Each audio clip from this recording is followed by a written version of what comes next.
The agenda this week reflected on the Me Too movement with investigative reporter Robyn Doolittle and assessed the party's promises around climate change. The agenda's Week in Review begins by debriefing Monday's federal leaders debate.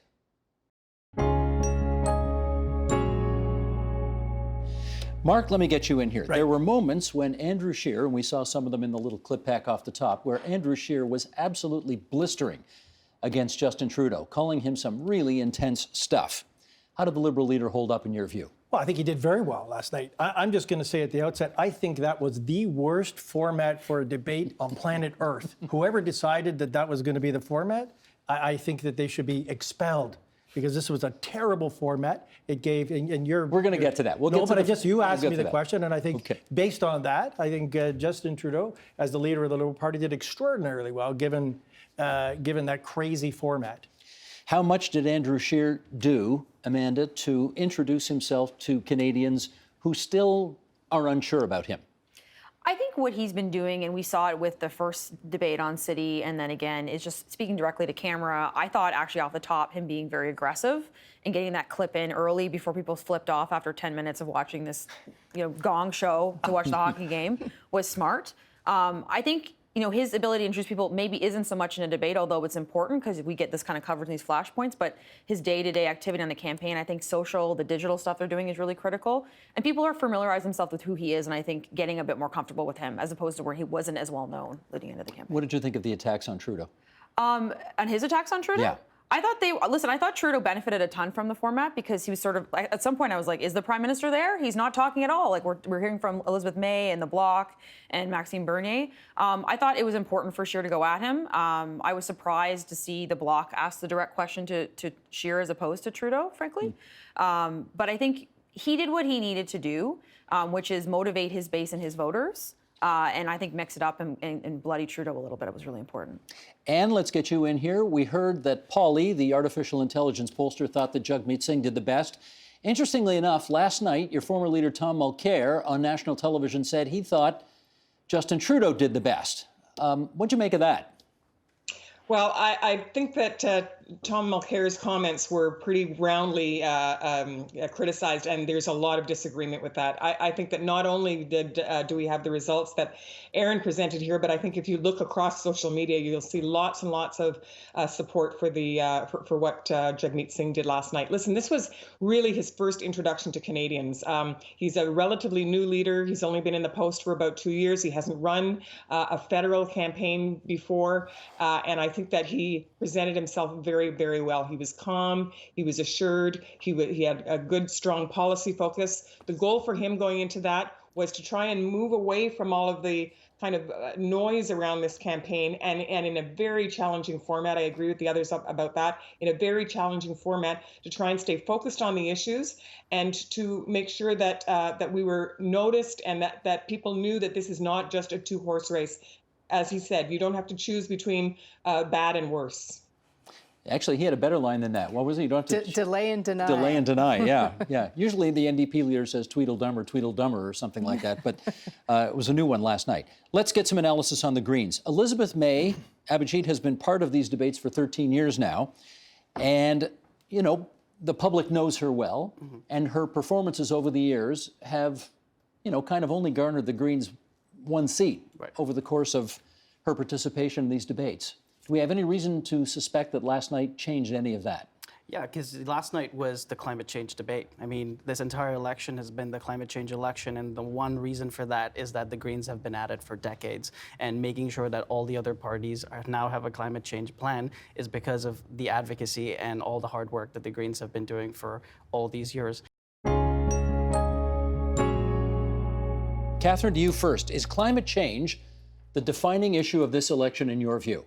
It sure is. I mean, look, I'm not going to pretend that climate change is the only thing that Canadian voters care about.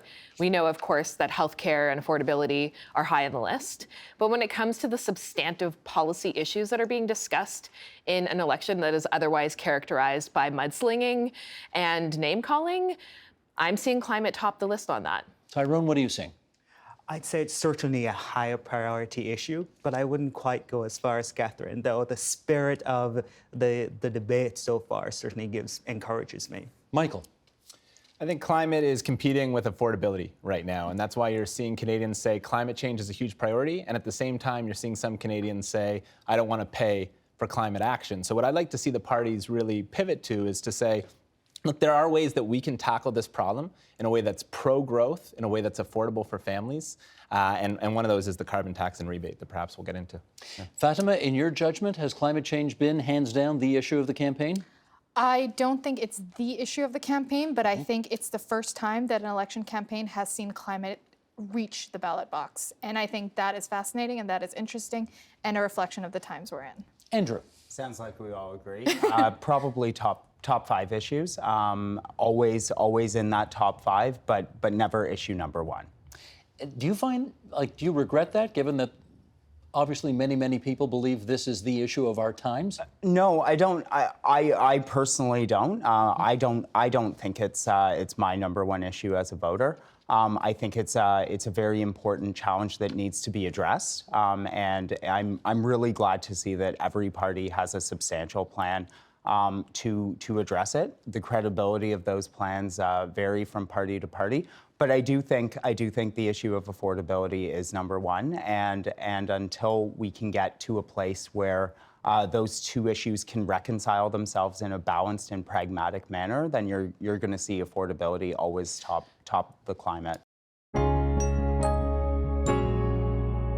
The legal question is such an interesting one because when I started doing this work, I didn't realize it, but Canada has some of the most progressive sexual assault laws in the world, and yet the system, the feeling is that it's not working. You know, in Canada, we have an affirmative consent standard. So it's not about saying no, it's about indicating yes. We have laws that prevent a woman's or a complainant's sexual history from being introduced. This gets back at addressing that rape myth about an unchaste woman. We have legal decisions on the books that are very clear that rape myths and stereotypes have no place in our courts. You don't have to fight back to be sexually assaulted in Canada. You don't have to scream for help. You don't have to report right away. A judge can convict without outside corroborating evidence. All of these things are meant to address these biases that exist in our society. But the problem is that the laws are great, but if people aren't getting rid of these outdated ideas in their heart, they're not going to enforce the laws. And that's, I think, what's happening. Me Too was around what happened with Harvey Weinstein. But in Canada, we kind of had a seminal #MeToo movement, didn't we, before? Yeah, a point I try to make over and over again in the book is some people talk about Me Too like it sort of just dropped out of the sky in October 2017 with the Harvey Weinstein investigation and the Alyssa Milano tweet. But the reality is that we've been marching towards this moment for a very long time. Jian Ghomeshi, of course, is, I think, the first cracks that you were seeing of this cultural reckoning happening, and that was 2014. The Bill Cosby case. Those allegations about Bill Cosby had been around for years, but something about the way that we were primed in the culture made it possible for that story to really outrage people right now. Why is that? And you say social media played a big role in that. I think social media is, because I looked at the case of, for example, former Nova Scotia Premier Gerald Regan, who'd been accused of sexual assault, very serious allegations by many women, beginning back in the going back decades and decades, 50s, 60s, 70s. His trial was in the 90s, going into 2000s. The people debating that case and having a voice on it were really a lot of, older white men in legacy newspapers. One columnist in the National Post basically said, like, a man's ability to get a fair trial in this day and age is akin to a Jew getting a fair trial in Nazi Germany. Like, this is kind of the opinions that we were hearing. Social media opens up that platform to everybody. Everyone can have a voice. And I think that's what we were seeing with Jian Ghomeshi, is this is the first time people were discussing some of these bigger issues about the legal system and about victim blaming and about how hard it is for sexual assault complainants to come forward. And that is just some of what we covered this week on the agenda. For more, including the full conversations, you can visit our website, that's tvo.org, our YouTube channel at youtube.com/theagenda, or our Twitter feed, that's twitter.com/theagenda. The Agenda with Steve Paikin is brought to you by the Chartered Professional Accountants of Ontario. CPA Ontario is a regulator, an educator, a thought leader, and an advocate. We protect the public. We advance our profession. We guide our CPAs. We are CPA Ontario. And by viewers like you. Thank you.